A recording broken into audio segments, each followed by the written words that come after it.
who in particular is the Gigmile customer, and what are the different personas or customer types that you service?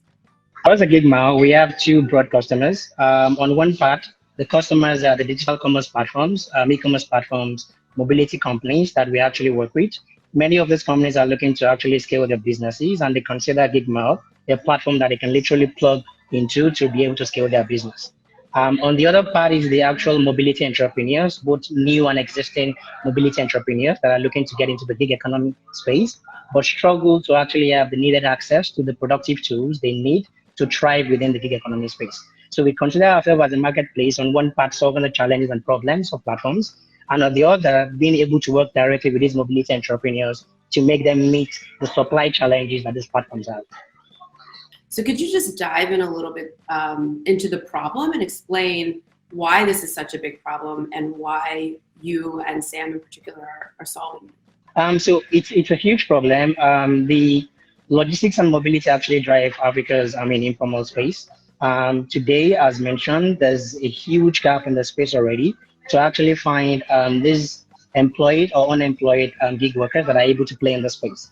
Many of them are available, as you will possibly know, unemployment in Africa is more than 10%, but the challenge they actually have is to be able to get access to the needed tools.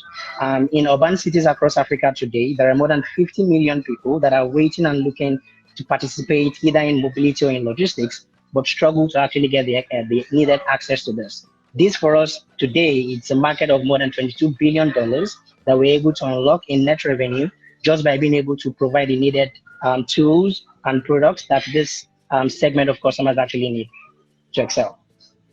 Yeah.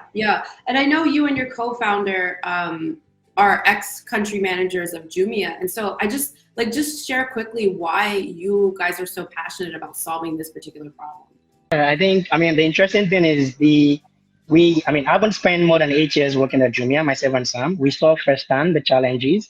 Most of these mobility entrepreneurs, they're one of the most hardworking people. They work long hours, but they are largely underserved. They are also largely underbanked. And we felt that, they needed to be a solution to address this. We've worked with entrepreneurs, and we actually decided to start Gigmile from a personal experience. At some point, I had someone approach me, one of the drivers that knew me, and approached me and said, can I buy in a bike? And that was where it started. So I bought the first bike, it was making the repayments. And then before I knew it, again, we had a friend that came as well, and the whole journey started. And at some point, we felt that we were ready to actually solve for this problem that exists in the ecosystem. And that's what really led us on this journey. So it's actually quite dear to me. While at the core for us is the business, but we are big on impact. We see lives change just by virtue of providing these tools that they need to increase their financial resilience, livelihood as well. Wow, incredible. And just quickly, who are some of the partners that you guys are working with now to deploy to such a huge market size? Sure. So today we're working with Bold Food across our markets in Nigeria and Ghana. We're working with Jumia, we're working with Fendi, we're working with Glovo as well. And there's so many other logistics companies that we're actually working with, and the numbers keeps increasing. There's huge demand for what we're solving for, and the partnerships exist, and we keep unlocking every other day.